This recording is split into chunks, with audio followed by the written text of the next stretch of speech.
Hello, and welcome to Boring History for Sleep.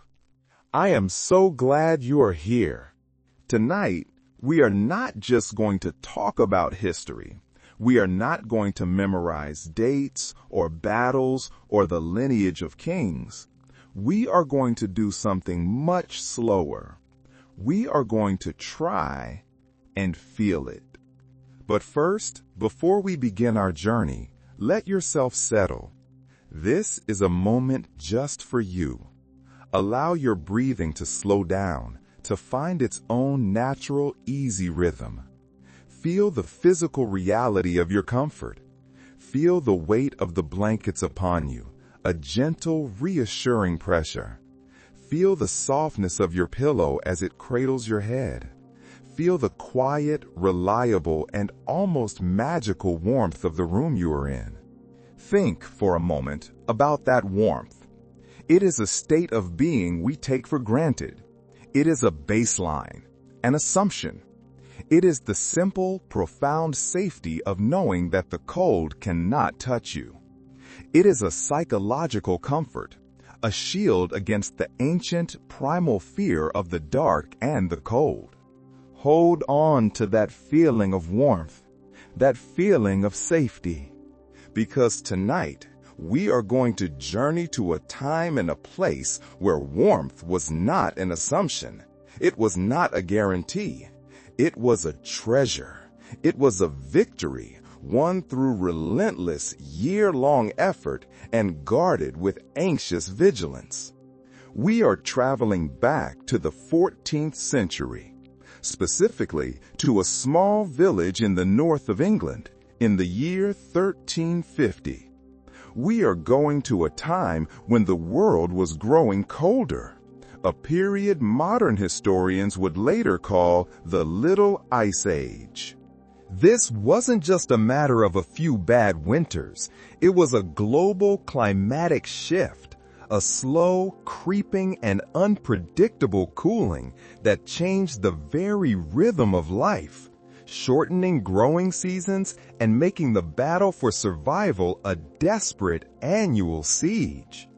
Imagine, if you will, a bone-chilling cold that seeps into your marrow.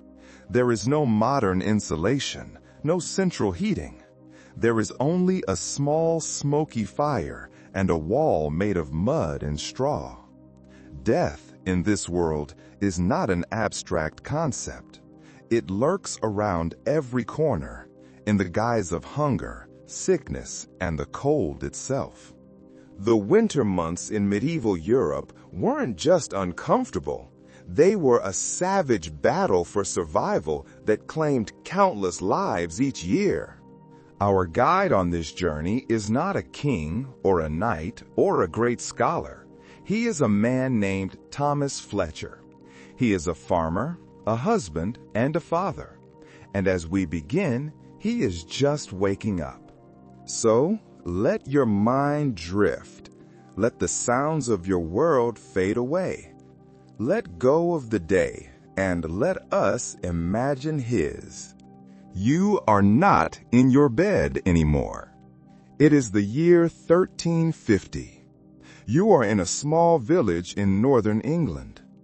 The process of waking is not a sudden one. It is a slow, reluctant emergence from a shallow, huddled sleep. The first thing that registers to your returning consciousness is not a sound or a sight, but a feeling. It is the feeling of cold, sharp air on the small patch of your face left exposed to the room. The first thing you notice is the cold. It is not the crisp, dry cold of a modern winter made sterile by a furnace. It is a biting, damp chill that seems to emanate from the packed earth floor beneath you, a cold that feels heavy and wet, a cold that has a smell. It is in the air you breathe, and it feels as if it has settled deep into your bones, making your joints protest before you've even moved. There is no central heating. There is no modern insulation. The very concept of a temperature-controlled environment is a fantasy beyond imagining. Your eyes flutter open, and they sting. They sting because the air in this small single room is thick with smoke. Above you, in the deep shadows of the pre-dawn, you can just make out the shape of the roof beams, timber beams that are rough-hewn, not smooth, and blackened to a deep sooty charcoal by years of smoke from the open hearth in the center of the room. You take your first conscious breath. It is a shallow one, and the air is a complex mixture of scents.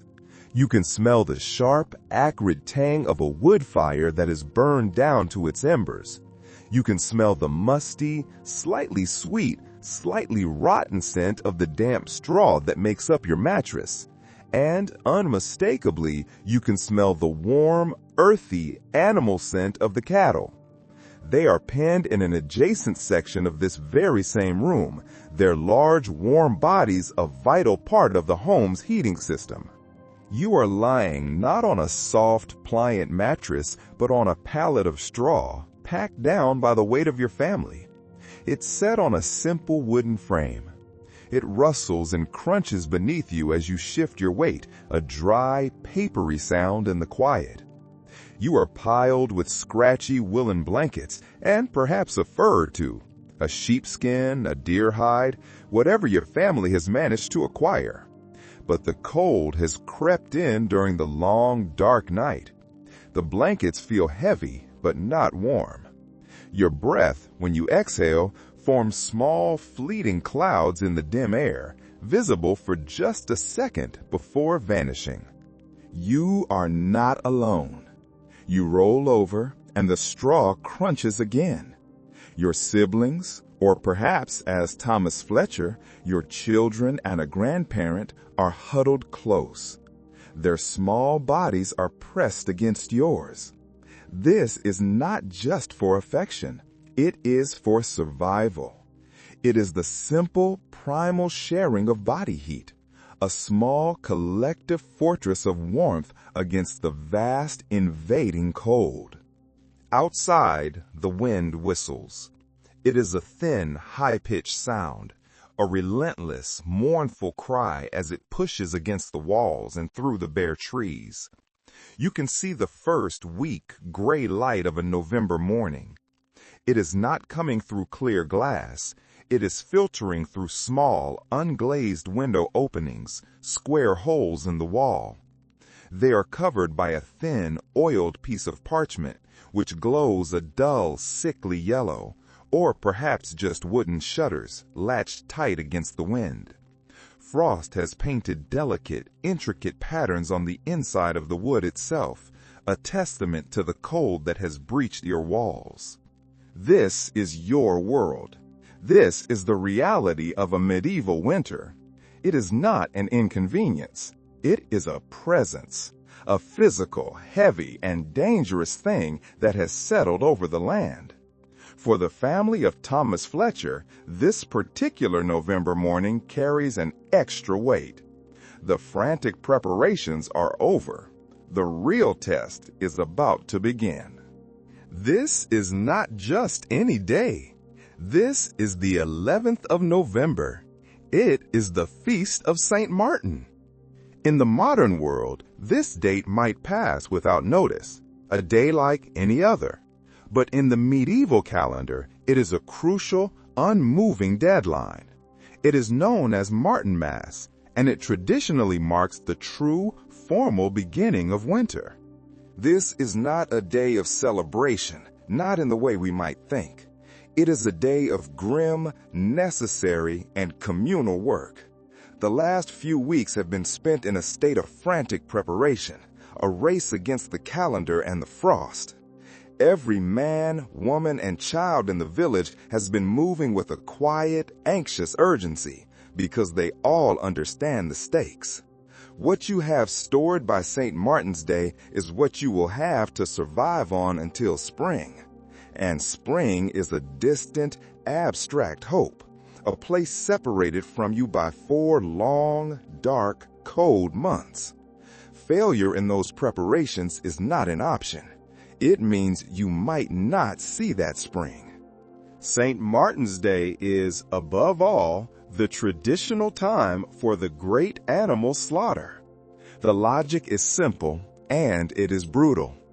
There simply is not enough fodder, not enough hay, not enough stored grain to keep all the livestock alive through the cold months. The fields are bare, the grass is dead. Only the essential animals are spared. The breeding stock for next year, the strong working animals like oxen that will be needed to pull the plow come springtime. Every other animal, the pigs fattened on autumn acorns, the older cows, the excess sheep, must be culled. To try and keep them alive would be to waste precious hoarded food, and that would risk the survival of the human family. So, as Thomas Fletcher sits up on the edge of his straw bed, wincing as his feet touch the cold, packed earth floor, the sounds of the village coming to life are different than they were in summer. There is the sharp, rhythmic sound of knives being honed on whetstones. The air, already cold, will soon be thick with the metallic tang of blood and the pervasive, stinging scent of wood smoke from processing fires. This is a day of communal labor. No single family does this alone. Families help each other, sharing tools, space, and expertise. Thomas will join the other men. His son, William, at 14, is already considered a man and will work alongside him. Their hands will be raw and stiff from the cold work, their clothes blood-spattered by midday. But in this world, waste is the greatest sin. Nothing, absolutely nothing, will be lost. The warm blood is collected in wooden buckets to be mixed with oats or barley and boiled into black puddings. The intestines are carefully removed to be scraped, cleaned, and salted, becoming the casings for sausages. The fat is precious. It will be rendered down, boiled until it clarifies into a clean white substance used for cooking, for waterproofing leather, and for making the simple rushlights that will be their only defense against the long nights. The bones will be saved, to be simmered for hours, adding flavor and meager nutrition to the thin soups of late winter. For Thomas's wife, Emma, and his daughters, Margaret and Agnes, the work is just as vital. The fresh meat, the parts that cannot be preserved, the liver, the heart, must be eaten immediately in a rare and welcome feast. But the rest, the vast majority, must be processed for the long months ahead. This is the moment the winter larder is truly filled. It is the final, desperate deposit into the bank of survival before the long, slow, and anxious withdrawal begins. Thomas Fletcher is 43 years old. By the standards of his time, he is considered an old man, past his prime. And as he stands outside his small home, his joints protesting the damp cold, he peers at the heavy frost on the ground and thinks what many older people think. The winters aren't like they used to be. He nods grimly to his son, William, who is stoking the fire. Peter the miller says we're in for a hard winter. Thomas is right. The winters are getting worse. Ever since he was a boy, they have seemed longer, colder, and more dangerously unpredictable. What Thomas Fletcher cannot know is that he is living through a profound global climatic shift.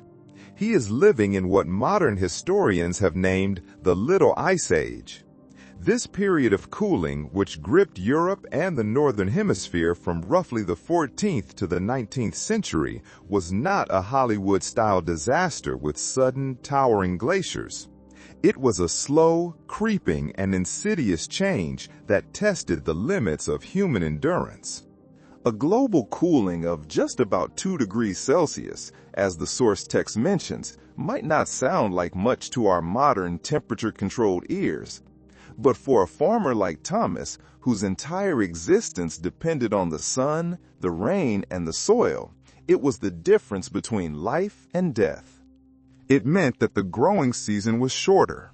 The frost came earlier in the autumn and lingered later in the spring. The rains were more unpredictable, often coming in torrential floods that rotted the seed in the ground. Harvests that were once reliable became a desperate gamble. It meant that glaciers in the high mountains of the Alps were advancing, crushing villages that had existed for centuries. It meant that rivers like the Thames in London, which rarely froze, were now freezing solid for weeks or even months at a time. This anxiety about the harvest, about having enough, is a living, breathing memory for Thomas and his wife Emma. They were just children in 1315 when the rains began in the spring and simply did not stop, all through the summer and into the autumn, ruining crops across all of Europe. What followed was the Great Famine, a period of starvation so vast and terrible that villages were decimated. Some said a quarter of the population died before relief finally came. Thomas and Emma survived that. They carry the memory of it, the stories of it, in their bones. This is not ancient history to them. It is a shadow that looms over their own lives. This deep ancestral fear informs their worldview. It is why the failure of a harvest is not an economic setback. It is an existential threat. It is why the sounds of their neighbors' slaughtering is, in its own grim way, a comfort. It means the community has food. So, when Thomas looks at his stores, his anxiety is not just about the coming cold. It is a deep-seated terror born of hard experience. He knows that a successful harvest is a blessing, a fragile truce with a hostile world. He knows that a full larder is the only thing that stands between his family and a slow, cold death. This knowledge is the engine that drives every action, every preparation, every single day. The Little Ice Age is not just a backdrop. It is the silent, cold, and ever-present antagonist of his entire life. Let us look more closely at the house that Thomas and his family call home. To our eyes, it would seem impossibly small and primitive. It is a single-room dwelling, perhaps 20 feet long and 15 feet wide. The floor is not wood, but packed earth, cold and hard beneath his feet. But do not mistake simple for ineffective. This house is a remarkable organic machine, designed and refined over generations for one primary purpose: to conserve heat. Let us imagine building it. First, you would raise a sturdy timber frame from oak or elm, trees felled from the Lord's wood with his permission and a tithe, of course. These posts and beams form the skeleton. Then you would create the walls. Between the timbers, you would weave a lattice of thin, flexible sticks like a rigid, oversized basket. This is the wattle. You would use whatever is pliable and local: hazel, willow, or young ash saplings cut and woven tightly together. Then comes the daub. This is the insulating plaster, and it is a recipe born of the earth itself. You would mix clay, dug from a local pit, with water to make a thick, sticky mud. Into this, you would mix a binder. Straw is perfect, as it traps thousands of tiny air pockets, providing insulation. And you would add animal dung, most likely from the cow. This is not just for filler. The acids and fibers in the dung help to bind the clay and straw together, making it more durable and weather-resistant. You would smear this mixture, this thick, heavy, fragrant plaster, onto the wattle, packing it in with your hands, pushing it into every crack and crevice, building it up until the wall is several inches thick. It dries as hard as a brick, but with far superior insulating properties. The roof is thatched, made of thick, bundled reeds or straw, layered densely to shed water and snow. The roof is pitched steeply, not for style, but for function, to help the heavy snows of the Little Ice Age slide off before their weight can collapse the structure. The house is built with winter in mind. It is likely oriented with its smallest end facing the prevailing winter wind, minimizing the surface exposed to the elements. The door is on the leeward side, protected from the worst of the gales. Inside, there is no chimney. A chimney is a luxury, but it is also a hole, a vacuum that sucks precious warm air out of a house. Instead, the Fletchers have a central hearth, a fire pit in the middle of the room. The smoke simply rises, filters through the rafters, and finds its way out through gaps in the thatch or a small louvered hole in the roof.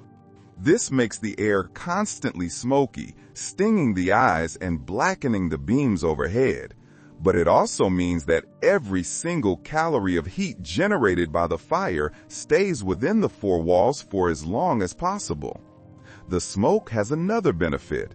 As it drifts lazily through the rafters, it slowly cures the meats that are hung there, preserving them. This small, dark, smoky, crowded hut is not a failure of architecture.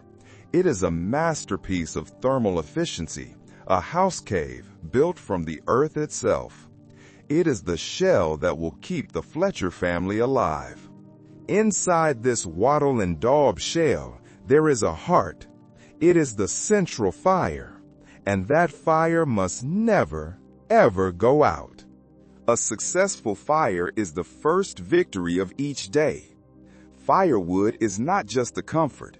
It is not just for cooking. It is life itself.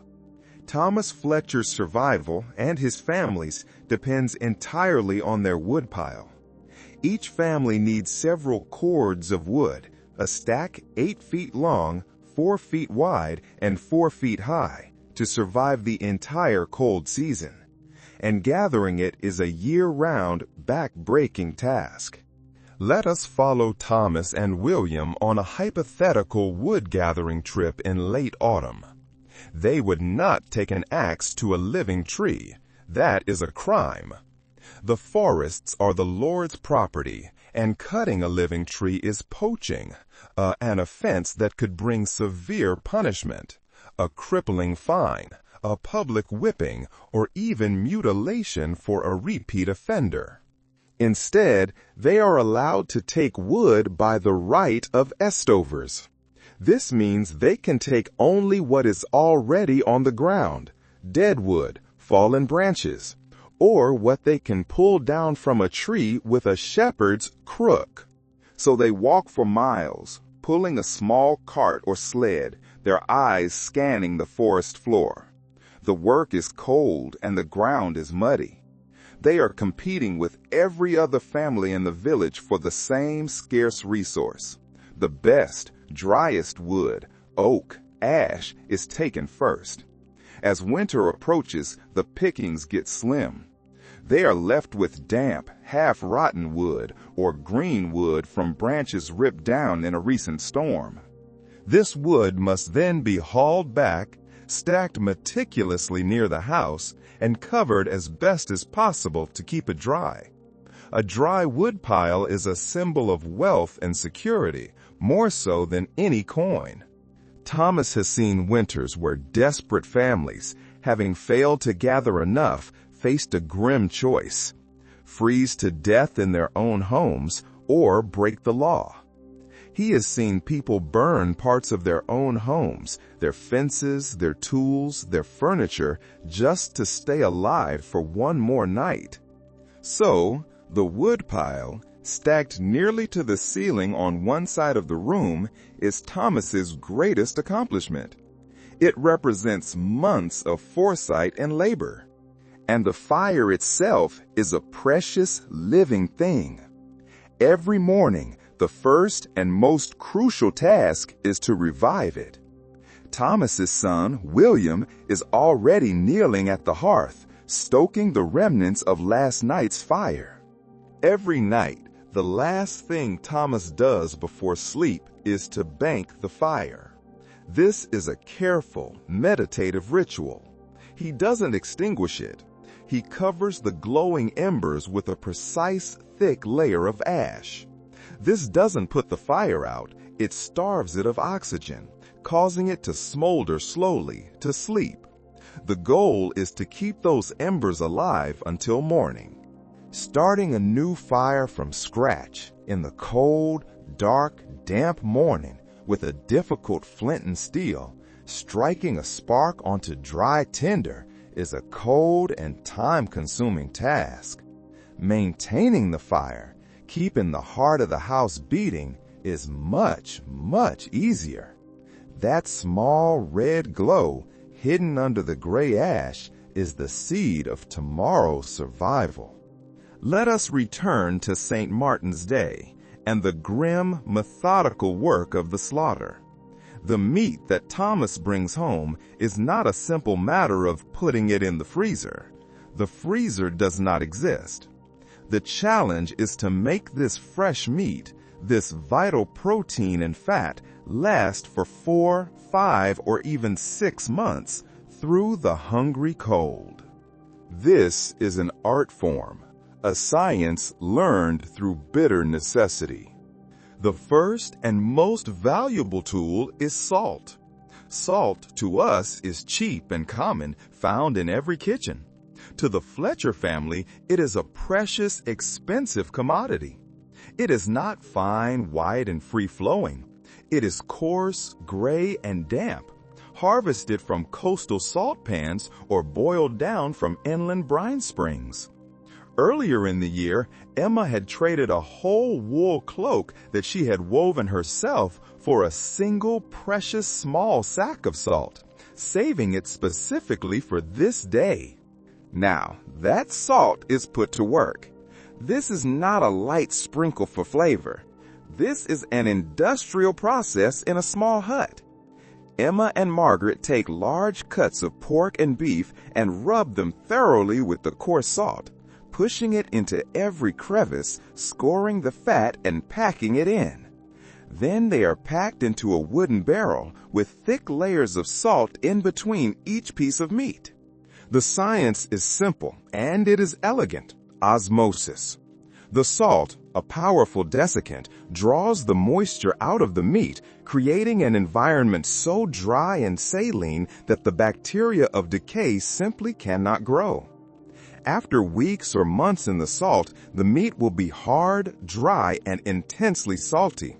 It will be almost inedible as is. Before it can be cooked in February, it will have to be soaked in fresh water for hours or even days to draw some of the salt back out. But it will be safe. It will be food. The second method is smoke. As we saw, the smoky air in the cottage is a constant. Emma and her daughters will cut other pieces of meat, perhaps the hams of the pig or smaller strips of beef. They might rub them with dried herbs from their small garden, rosemary, thyme, and sage, which also have preservative qualities. Then they are hung high in the rafters, far above the flames, but deep in the cloud of smoke. Here, in the cool, dry air near the roof, the constant rising smoke from the central hearth will work its magic. The fire is likely fed with hardwoods like oak or hickory, which produce a smoke rich in flavorful preservative compounds. Day after day, week after week, these compounds permeate the meat, acting as a powerful antiseptic while also slowly, gently drying it out. This is how hams and sausages are made, cured by the very air the family breathes. And nothing is wasted. The blood, mixed with oats or barley, becomes blood pudding. The intestines are cleaned to be used as sausage casings. The fat is rendered, boiled down into a clean, white substance used for cooking, for waterproofing leather, and for soaking the pith of reeds to create rushlights, the only form of lighting they have, which gives off a dim, smoky, flickering glow. This is not just cooking, it is alchemy, turning the perishable into the permanent. Meat, even preserved, is a luxury. It is for flavor, for fat, and for special occasions. The true backbone of the medieval winter diet, the daily fuel that will keep the family going, is what comes from the earth.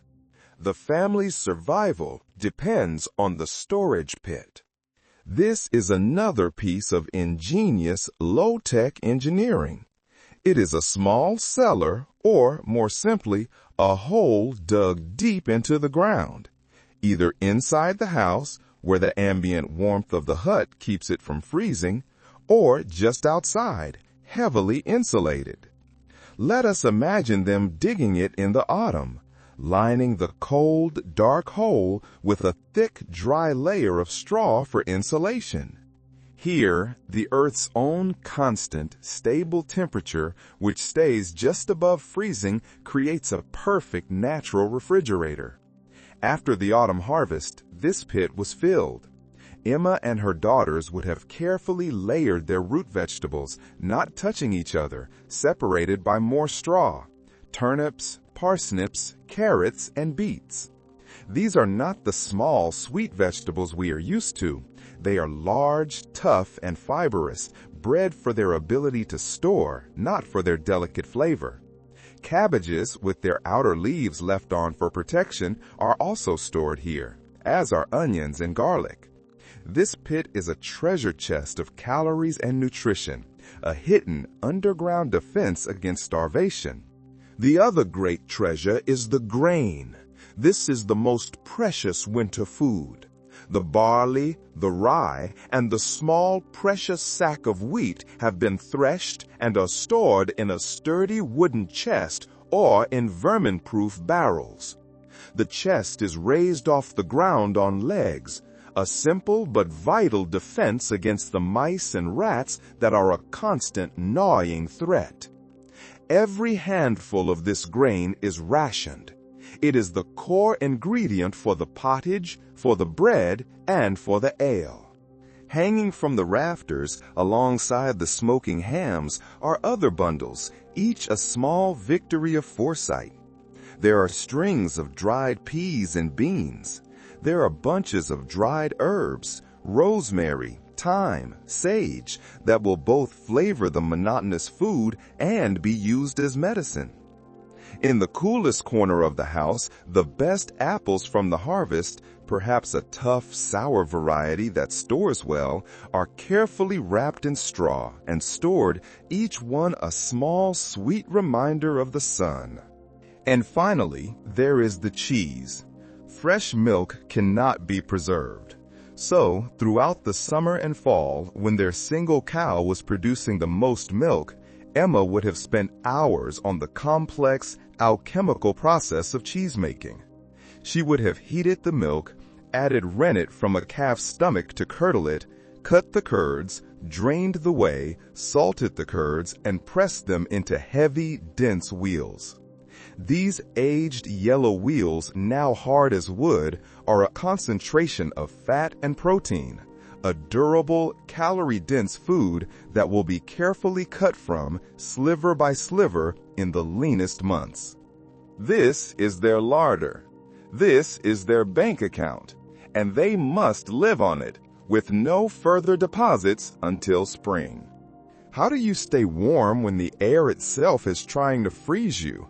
You wrap yourself in the single greatest textile innovation of the pre-modern world, wool. Medieval winter clothing is all about layers, and almost all of those layers are wool. Cotton, which we love today, is a terrible winter fabric. When it gets wet, it loses all its insulating properties and clings to the skin, leaching away body heat. Linen, made from flax, is used, but only as the base layer. A simple linen chemise or undertunic is worn against the skin. It's not particularly warm, but it can be washed much more easily than wool, and it wicks sweat away from the body. But wool is a miracle. Let us imagine the journey of this wool. In the late spring, the family's few sheep would be sheared. The raw fleece is greasy, full of dirt, twigs, and lanolin, the natural oil of the wool. Emma and her daughters would scour it, washing it in buckets of hot water and urine, which acts as a powerful ammonia-rich detergent. Once rinsed and dried, the wool is carded, combed between two wooden paddles studded with metal teeth to align all the fibers. Then, for hours, days, weeks, the women spin. They use a simple drop spindle, a weighted stick. They feed the carded wool, and with a rhythmic, practiced motion, they twist the spindle, letting it drop and spin, drawing the fibers out into a strong, consistent yarn. Their fingers are coated in the natural lanolin, which softens their skin. This yarn is then woven on a simple vertical loom in the cottage, thump, thump, thumping as the shuttle is passed back and forth, creating the dense, scratchy, and incredibly warm cloth that will become their clothes. So, let's imagine Thomas getting dressed on this cold November morning. Against his skin, a simple, long linen undertunic. Over that, a woolen tunic reaching to his knees. And over that, a second, heavier woolen overtunic. His legs are covered with loose-fitting trousers or hose, but for extra warmth, as his wife Emma instructs his son, he winds long strips of woolen cloth, leg wrappings around his calves from ankle to knee. Emma's clothing is similar, a long linen undergarment and then 1 or 2 or even 3 long woolen gowns layered one on top of the other. On their heads, both sexes wear caps or hoods pulled up tight. They instinctively know what we have to be reminded of, that a huge amount of body heat escapes through the head. On their hands, they wear mittens, not gloves. The simple design, which keeps the fingers together, is far more effective at sharing and retaining warmth than the individual isolation of a glove. The greatest challenge is footwear. Their shoes are simple leather turn shoes, offering almost no insulation. The solution is to wear thick, hand-knitted woolen socks, or even stuff their shoes with straw or felt insoles just to create a barrier against the frozen ground. When they must go out into the deep snow, or worse, the thick, freezing mud of a thaw, they might strap on pattens. These are simple overshoes, wooden platforms that elevate their feet by an inch or two, keeping them just above the wet, cold ground. This is their personal armor against the cold. It is heavy, it is scratchy, and it probably smells strongly of damp wool, wood smoke, and sweat. But it works. Winter is a time of confinement. The world shrinks. The days are brutally short. By mid-afternoon, as early as 3:30, the light is already fading. Darkness falls like a heavy blanket, and the long, cold, dangerous night begins. This limited light, combined with the need to conserve energy, changes the very rhythm of life. Most families, like the Fletchers, do not eat 3 meals a day. They eat 2. There is no breakfast as we know it. The first task of the day is to revive the fire, tend to the animals, and bring in water or melt snow. The first meal, a lighter one, comes in the late morning, perhaps around 10 o'clock, after the first essential chores are done. This might be a piece of dark, dense bread made from rye or barley and a cup of weak, small ale. Even the children drink this ale, as it's often safer than the water and provides a source of calories. The main meal is eaten in the early afternoon, perhaps at 3 o'clock, while there is still some daylight to see by. And the centerpiece of this meal, and indeed of their entire winter diet, is the pottage. Let us spend a moment with this pottage. A large iron pot hangs over the fire constantly, suspended from a hook or tripod. It simmers day and night. This is the pottage. It is a thick, hearty soup or stew, or perhaps more accurately, a porridge. The base is grain, oats or barley. Into this pot goes everything: dried peas and beans, onions, turnips and parsnips from the storage pit, chopped into chunks. A few scraps of salted pork, soaked and rinsed, are added for flavor and, critically, for fat. Dried herbs from the rafters, thyme, sage, are crumbled in. It is the medieval equivalent of a slow cooker. It is never emptied, just constantly added to. Today's leftovers become the base for tomorrow's meal. In the quiet of the small hut, the bloop, bloop, bloop of the simmering pottage is a constant, reassuring sound. It is warm, it is filling, and it stretches their precious ingredients as far as they can possibly go. With the harvest over, outdoor work has mostly ceased. This means the winter days are defined by indoor tasks, performed in the dim, smoky light near the hearth. For Emma and her daughters, this is the season of textiles. The wool that was sheared in summer must now be processed. Hour after hour, they sit with a spindle and distaff, their fingers rhythmically drawing out the fibers and spinning them into yarn. The rhythmic thump, thump, thump of the loom is the heartbeat of the house, as Emma and Margaret weave that yarn into the cloth that will become their clothes or a cloak to be traded for salt. For Thomas and William, it is a time for mending and making. They sit by the fire, their hands busy, repairing the wooden harrow that will be needed for spring planting. They carve new handles for tools, their knives scraping softly on the wood. They repair the leather harness for the ox. They whittle simple wooden bowls or spoons. This is the sound of a medieval winter. Not silence, but the low, repetitive, productive sounds of survival. The whir of the spindle, the thump of the loom, the scrape of a knife on wood, and the constant, simmering crackle of the sacred fire. As the family huddles around the fire, they are not the only living creatures in the house. The human and animal worlds are not so clearly divided. The Fletchers, like many peasant families, practice co-housing. Their single-room cottage is, in reality, a longhouse by design. The source text tells us that the cattle are penned in an adjacent section of the home, what was often called a byre. This is often just a section of the same room, perhaps separated by a low wooden barrier or a screen, where the family's most valuable animals are kept. The family has one milk cow. She is their lifeline. In summer, she provides milk that can be made into cheese or butter. In winter, her milk is scarce, but she is a precious asset that must be protected. They also have a few chickens, which are kept in a small coop in the corner, adding their modest warmth and, if the family is lucky, a rare egg.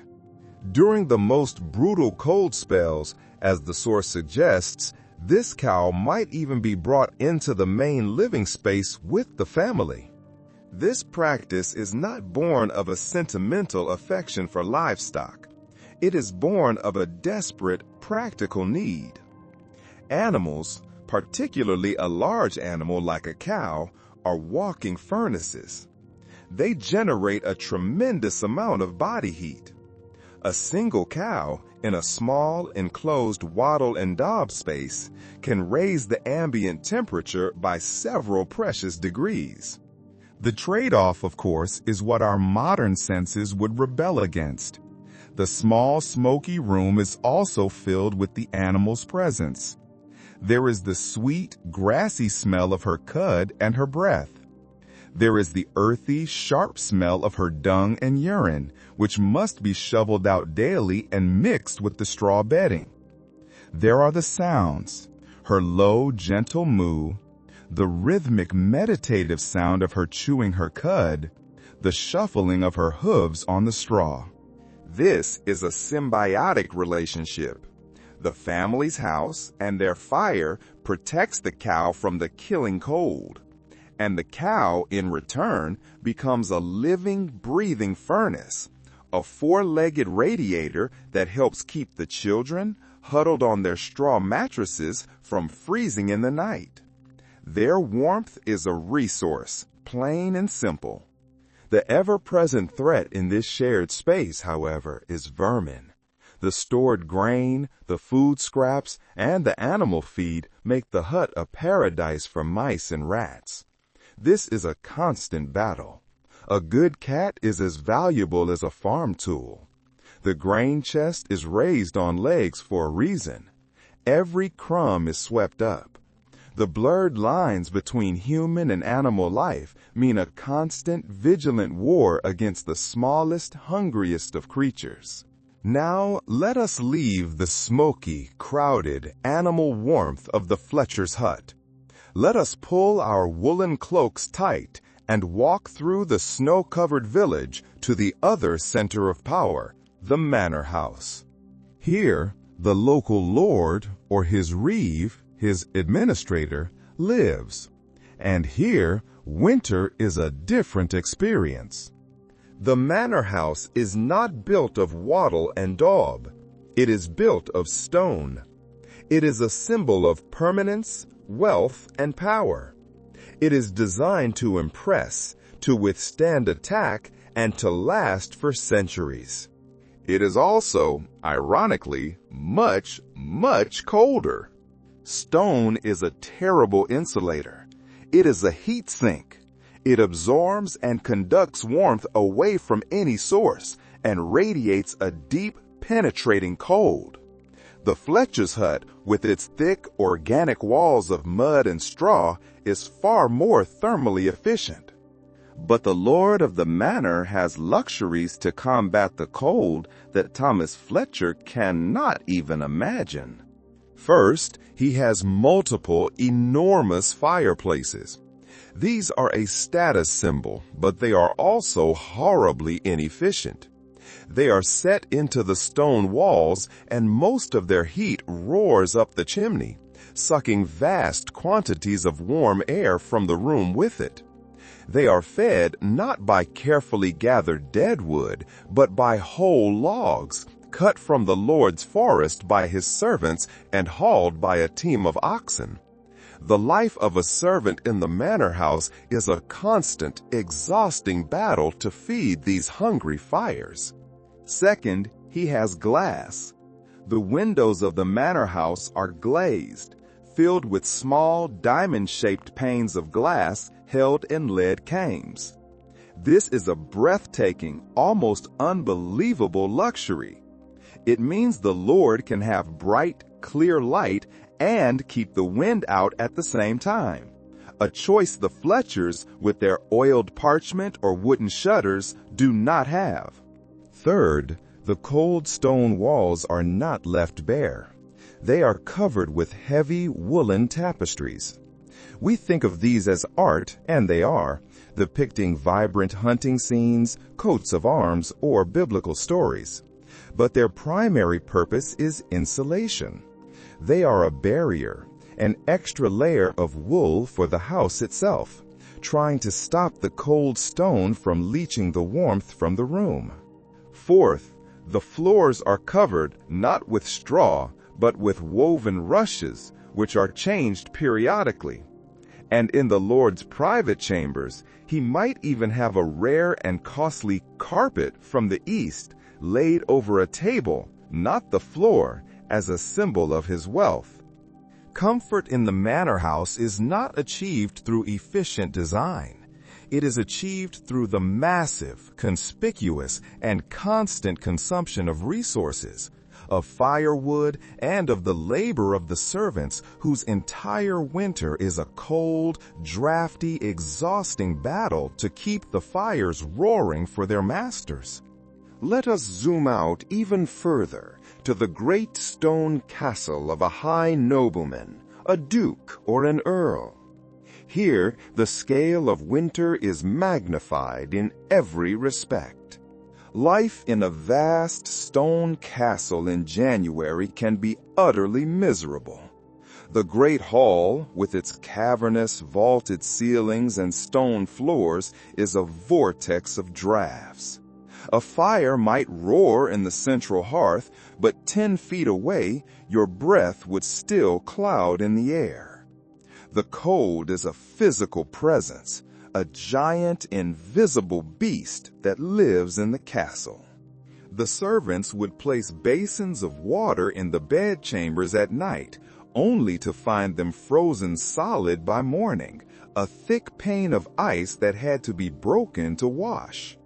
Here, we see the true purpose of the 4-poster bed.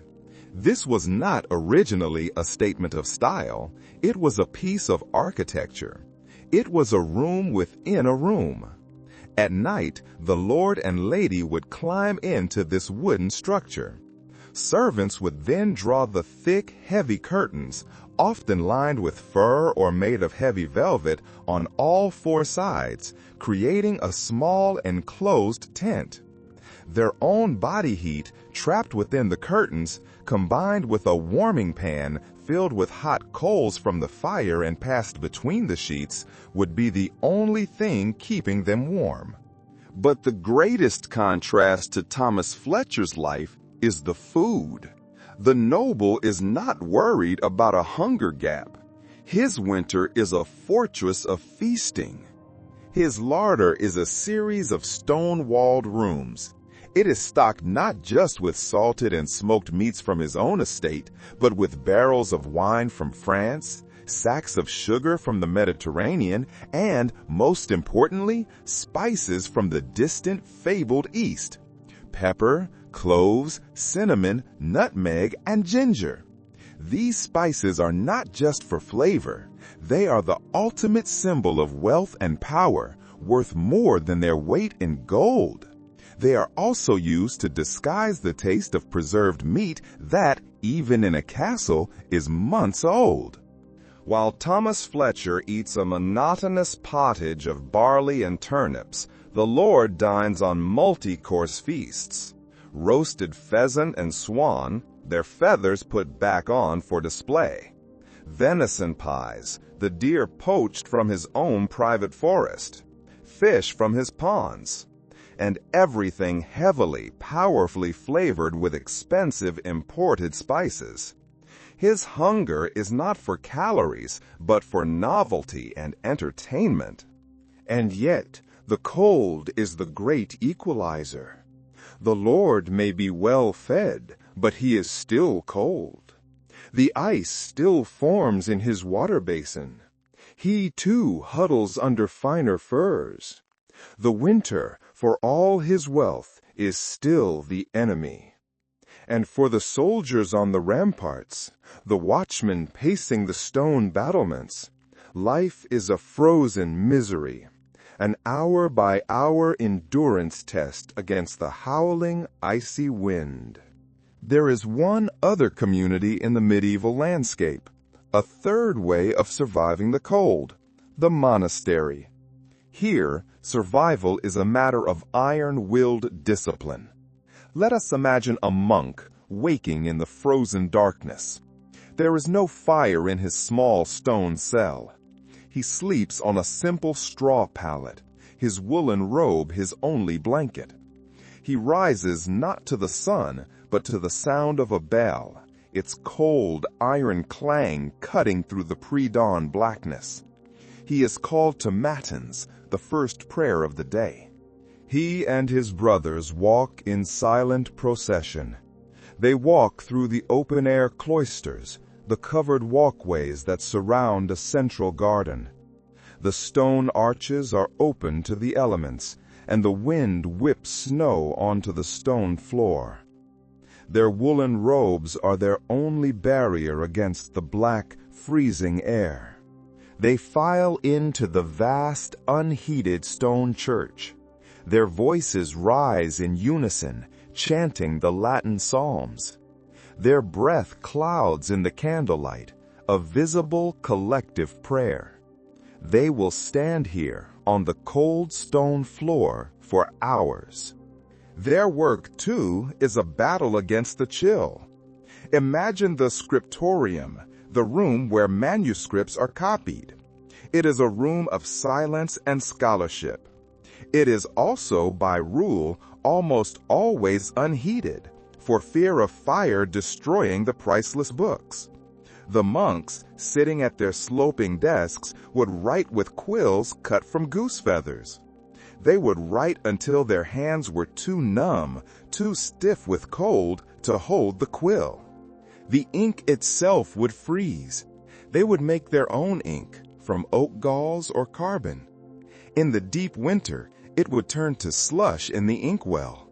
They would have to warm it over a small, contained brazier of coals, a rare and dangerous privilege.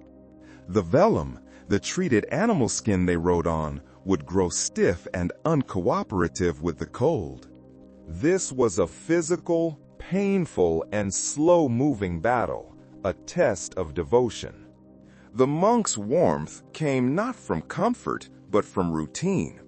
Their simple, rationed meals, bread, vegetables, and fish, meat was often forbidden, were eaten in a cold, silent refectory. Their warmth came from their constant prayer, their shared sense of purpose. And perhaps it came from the calefactory, or warming room. This was often the only room in the entire monastery, aside from the kitchen and infirmary, that was permitted to have a fire. Here, monks could come in small groups for a few precious minutes at a time to thaw their stiff blue hands, to feel the life return to their fingers before returning to their cold, scholarly, and sacred work. This was a different kind of community survival, not driven by family, but by faith, and ruled by the bell, a disciplined, shared perseverance against the chaos of winter. Let us return to Thomas Fletcher's village. He is not a lord in a castle or a monk in a monastery. He is a farmer, and he cannot survive alone. The greatest weapon against the medieval winter is not the axe, or the salt, or even the fire. It is the community. On Sunday, the church bell rings out over the snow-covered fields. Its cold, iron sound cuts through the still air. Attendance is not really optional. Duty to God, social obligation, and the simple, desperate need to connect with other humans draw everyone from their smoky huts. The Fletchers put on their best clothes, which simply means their cleanest, least patched tunics, and walk the frozen, packed snow path to the village church. The stone church, like the manor, is freezing cold. There is no heating save for the candles on the altar and the body heat of the parishioners. The villagers' breath clouds in the air as they kneel on the cold stone floor or on a handful of straw. But the church is the one place where everyone gathers, the social and informational center of their isolated world. They listen to the priest, Father Stephen, chant the Latin Mass. Most of them do not understand the words, but the ritual is a comfort.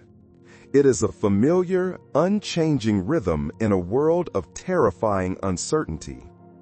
It is a connection to God and to generations past who stood in this same cold church. After the Mass ends, the real purpose of the gathering begins. The villagers do not rush home.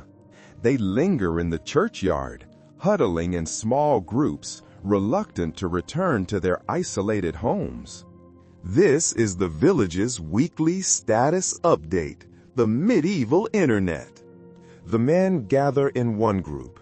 Thomas approaches his neighbor, John Cooper. Any word from the manor about work?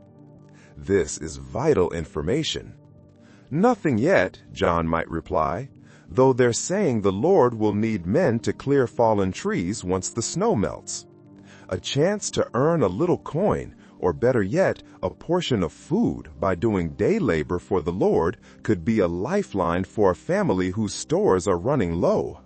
The women gather in their own circles, exchanging different but equally vital information. "My youngest has a cough that won't quit," Alice Miller says, her face lined with worry. Emma Fletcher, her own daughter Agnes prone to coughs, might reply, "Try honey and ground pine needles steeped in hot water. It helped Agnes last winter." This is how medical knowledge is passed from woman to woman, from mother to daughter. This is the community checking on its members. They all know who is sick, who is running low on firewood, whose stores are dwindling. They might make a plan to go and check on an elderly neighbor like Widow Thatcher to make sure her fire is still lit and she has food. They know that if she were to fall ill and be unable to tend her fire, she would freeze. They help, not just from kindness, but from a deep understanding that next winter it could be their family needing help. How do you endure the darkness? The sun sets at 3:30 p.m., and it will not rise again for 16 hours. The dim, flickering rushlight, a reed soaked in animal fat, gives off a poor, smoky light, barely enough to see the face of the person next to you. You endure it together. On many nights, a family like the Fletchers might go to a neighbor's cottage or host others in their own. This is, again, a practical decision. By gathering together, several families can share the warmth of a single fire, conserving precious fuel. But it is also a deep psychological need. It is a way to fight the monotony, the confinement, and the fear. The small, smoky room becomes crowded and warm. The air is thick with the smell of wool, smoke, and humanity. The women bring their handwork, their mending or their spinning, because work never truly stops. The men might whittle or repair a tool, and in the warm, dim light, they tell stories. With no books for common people, no television, no internet, the spoken word is everything. This is the primary entertainment of the medieval winter. An old woman, like the Widow Thatcher, might be the village's keeper of tales. The children, their eyes wide in the firelight, huddle close and beg for a story. "Tell us about the fairy rings," Agnes might ask. And the widow smiles, her face a map of wrinkles in the flickering light. She settles in and begins her tale. "Well, now you all know the green circles that appear in the meadows in summer," she begins, her voice dropping into the familiar cadence of the storyteller. "They say those are where the fairies dance on Midsummer's Eve. But in winter," she says, her voice dropping to a whisper, "those same fairies go underground, and if you listen on the stillest nights when the wind is quiet, you can hear their music beneath the snow." The children's eyes widen, imagining the magical world hidden beneath the frozen dead landscape. The adults smile, not because they literally believe it, but because these stories give a name and a shape to the world. "But you must never follow that music," the widow continues, her voice suddenly sharp with warning. "For those who dance with the winter fairies, those who are lured away by the sweet sound, are never seen again in the world of men." These stories, mixing old pagan beliefs with new Christian morals, are a way of processing the dangers of the world. They are entertainment, but they are also warnings. Do not wander in the snow. Do not leave the safety of the village. The world outside is beautiful, but it is dangerous, and it is not for you. They are a shared culture, a thread that binds the long, dark, and frightening night together. Storytelling is not the only diversion. In another cottage, perhaps at the priest's more comfortable home, a different kind of gathering is happening. The priest, Father Stephen, is one of the few literate people in the village. He has a few precious books and, as the source text tells us, a chess set carved from wood. He has invited Thomas and his son William to play. The board is set on a small table near the hearth. The pieces are simple, worn smooth from years of handling. The rules they play by are slightly different from our modern game, but the concepts are the same. As they play, they are exercising the same skills needed for winter survival: strategy, foresight, and careful planning. It is a quiet, intense, intellectual escape from the monotony of the cold. For those who do not play chess, there are simpler, older games. Games like Nine Men's Morris, played on a board scratched into a piece of wood, with pebbles or beans as counters. Or Fox and Geese. There are dice games too, played in secret, often forbidden by the church as a form of gambling, but popular nonetheless. In the widow's cottage, after the fairy tales are done, someone might begin to sing. A work song from the harvest, its rhythm recalling the swing of a scythe. A sad, long ballad about a knight and a lady, or a simple hymn learned from church. The voices rise together, unaccompanied, the melodies simple and memorable, designed to be passed down through oral tradition. The music fills the small, smoky space, creating a warmth that goes beyond the physical heat of the fire. And then, perhaps once all winter, a true event happens. A traveling peddler arrives. This is a shock of novelty. In a world where roads are often impassable with mud and snow, a visitor is rare and exciting. The whole village gathers in the open area near the church. The peddler, his face weathered, spreads his wares on a piece of cloth in the snow. He has precious steel needles, colorful ribbons, simple jewelry, and perhaps a few small, precious bags of spices. Few have coin to spend in the dead of winter. But the peddler accepts barter. Emma might trade a few eggs or a small piece of cheese for a new needle, a tool more valuable than gold for mending their woolen clothes. But the peddler's true value is not his goods. It is his news. He is a human newspaper. He brings tales from the next village, from the town, from the world beyond their small valley. The river is frozen solid 10 miles north, he reports. Food is scarce in the town. You are better off here with your own stores. This information is vital. It allows the village to gauge their own situation, to know if their suffering is unique or universal.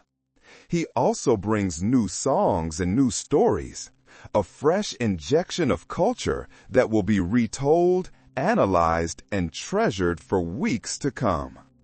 The peddler's news of a frozen river reminds Thomas of a story. One evening, his daughter Agnes asks him to tell of the worst winter he knows. But his wife Emma, not wanting to frighten the children with tales of the great famine, interjects. "Better to tell of the winter your grandmother faced as a girl," she says. And Thomas nods, grateful. He settles by the fire, the children gathered at his feet, and begins to tell a story not of fear, but of wonder. He tells of the great frost of 1309, when the River Thames in London, a place they can barely imagine, froze so solid for so many weeks that the very nature of the city changed. This was a rare, magical, and surreal consequence of the Little Ice Age. The river, the city's great highway and barrier, became a road of solid ice. And a festival broke out, a spontaneous, chaotic, and joyful carnival. They called them Frost Fairs. Let us imagine it with them. Let us walk out onto the ice. The sound is different, a solid, dull crunch under your boots. The air is bitingly cold, but the mood is celebratory. Merchants, always opportunistic, have dragged wooden stalls and booths out onto the frozen surface. Fires are built right on the ice, the flames reflecting strangely on the frozen, milky surface. There are booths selling hot, spiced wine and roasted meats. There are games, races, musicians, and jugglers. People are sliding, shouting, and laughing. An enterprising blacksmith has set up a forge and is hammering away, the ring of his anvil echoing strangely over the frozen water. Thomas tells them how people rode horses from one bank to the other, a daredevil act that proved the river's strength. He describes a strange, temporary city, a world turned upside down, existing for just a few weeks outside the normal rules of life. What Thomas doesn't mention, or perhaps doesn't know, is that even this wonder had a dark side. Such extreme freezes brought extreme hardship to the poor. The river, a source of transport for food and fuel, was closed. Many died from the cold, or from hunger, or from accidents on the ice. But the story, as he tells it, is a rare bright spot in the grim reality of winter. It's a tale of human adaptability, of our irrepressible need to find joy and community in the most hostile and bizarre of circumstances. It's a reminder that winter is not just a time of grim endurance, but sometimes a time of strange and fleeting magic. It gives his children something to wonder at, a touch of romance for the very cold that holds them captive. Winter is also a time of structured, communal celebration. The bleak, dark monotony is broken by the feasts of the church. These are points of light in the darkness, days to aim for. The most important of these, after the midwinter Yule celebrations, is Epiphany on January 6th.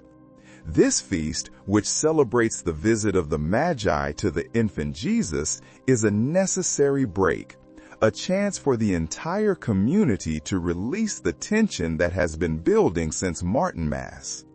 The day begins with a special Mass.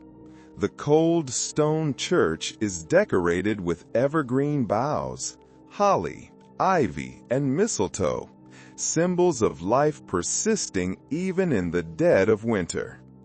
The priest wears his best vestments.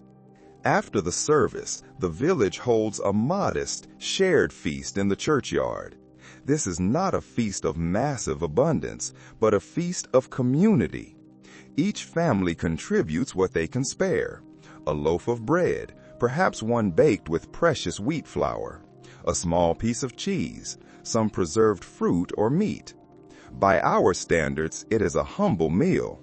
But in the context of winter scarcity, sharing food like this is an act of profound generosity and a symbol of collective abundance.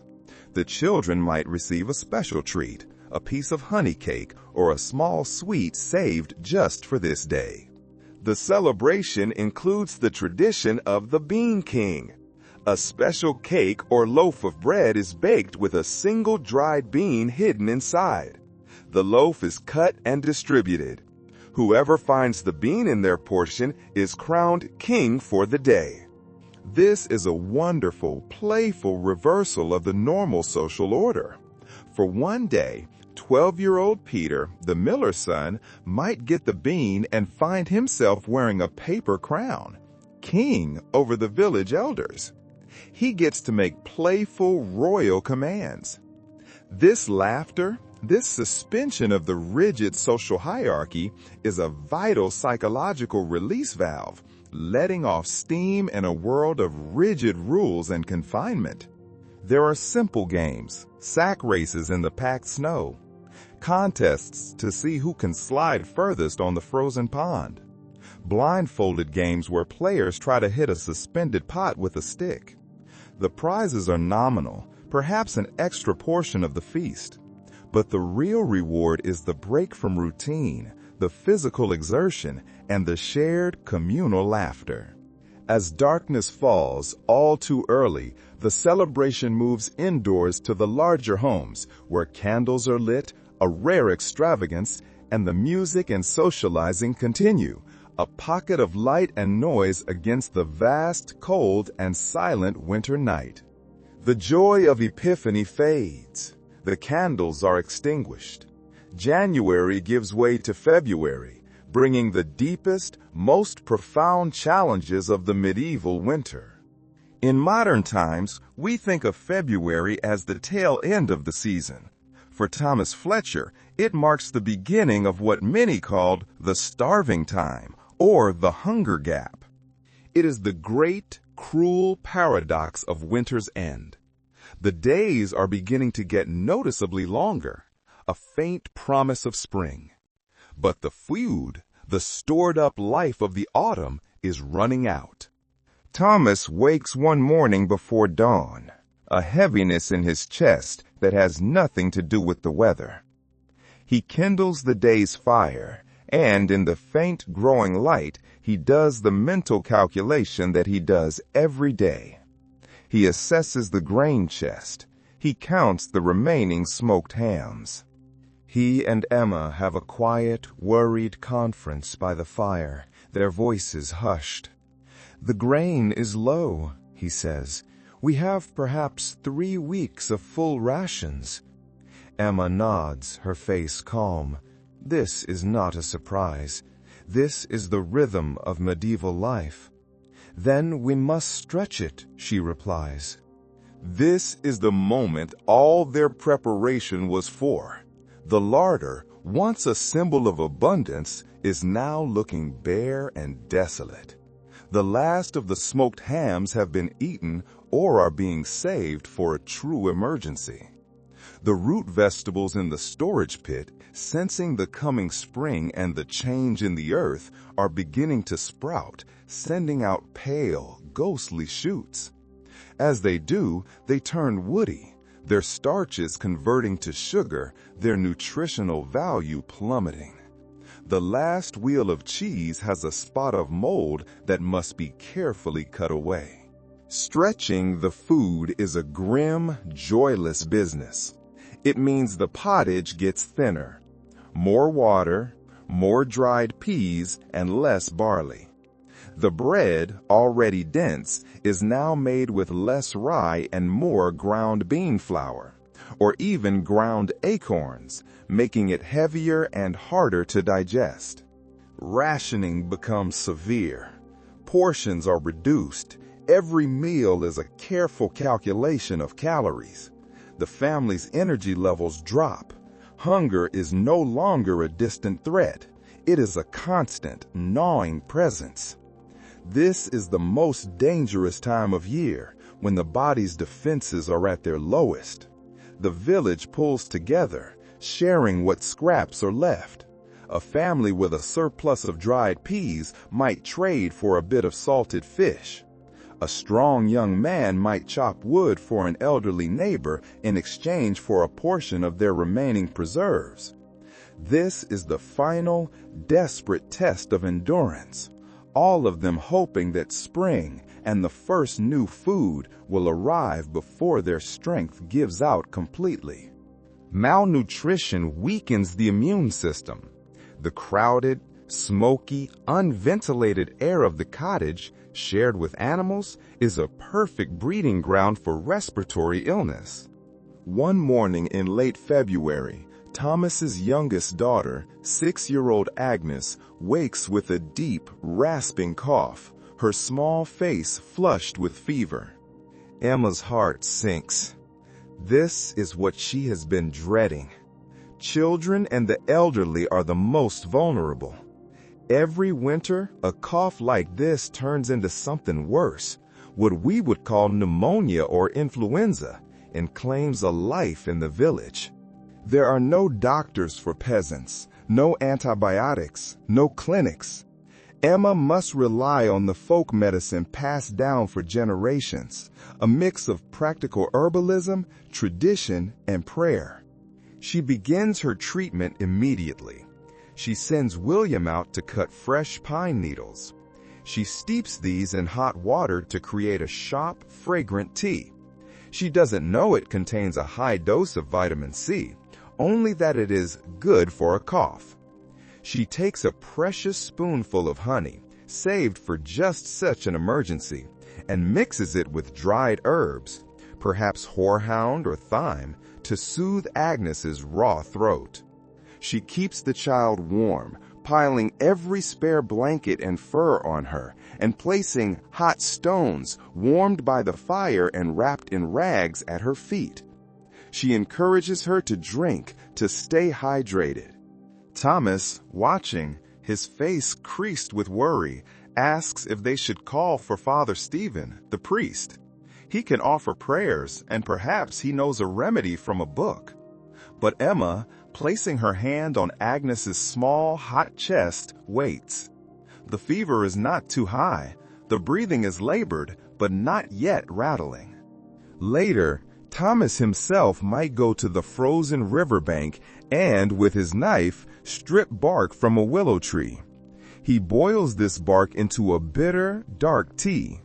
He doesn't know it contains salicin, the natural compound that aspirin is derived from. He only knows that it is a traditional remedy for fever and pain. This is the reality of medieval medicine, a combination of practical, plant-based wisdom that often worked and desperate, heartfelt prayer. For a week, the family waits, the sound of the small, pained cough filling the smoky hut. A gift from a neighbor, John Coper's wife, arrives, some dried elderberries and the last of their honey, with instructions to make a syrup.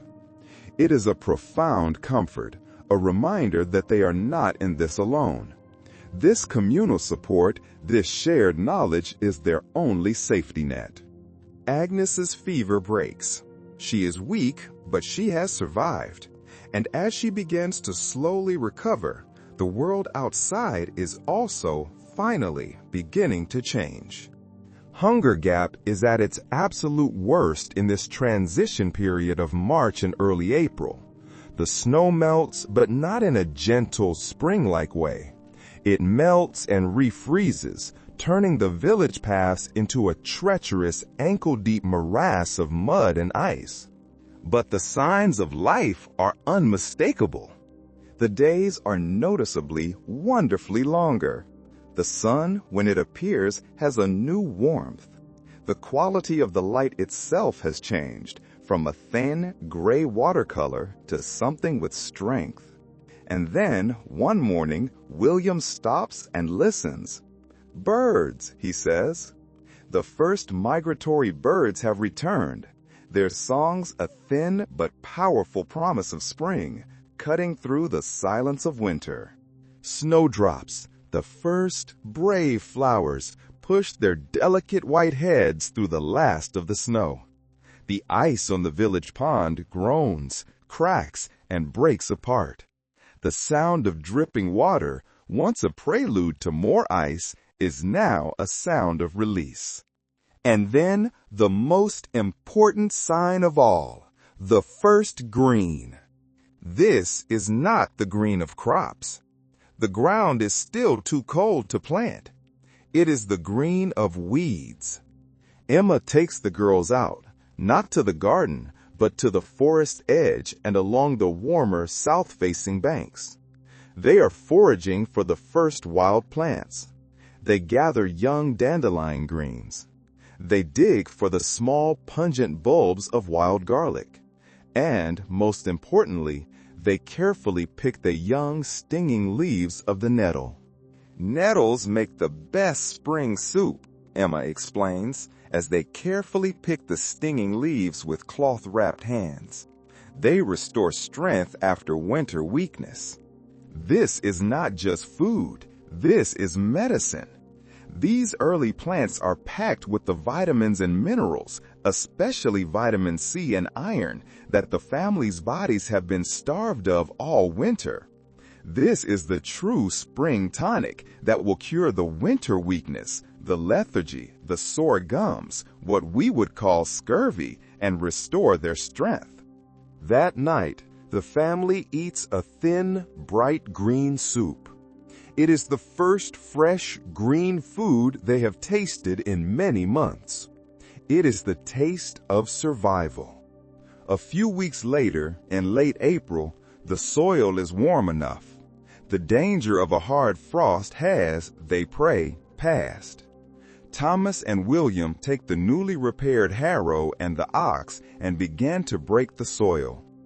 Emma and the children follow, planting the first precious peas and beans. The siege is over. On the evening after they have planted the first seeds, Thomas stands at the door of his small cottage. The air is cool, but it is no longer hostile. It carries the rich, damp smell of the newly turned earth, a smell of promise. "We made it," he says simply. There is no great celebration, no festival for the end of winter. There is only a quiet, profound, and exhausted satisfaction. They have survived another cycle. They have endured the cold, the darkness, and the hunger. Their ingenuity, their resilience, and their community bonds have carried them through once more. The shadow of winter is always present in their lives, even in the coming abundance of summer. Every choice they make in the sun will be with the next winter in mind. Which crops store best? How much firewood can be gathered? The battle is never truly won. It is only postponed. But for us, our journey is over. It is time to come back. Back to your own room, your own time. Back, slowly, to the present. Let us not come back abruptly, but in stages. First, come back to the silence. The medieval world was quiet.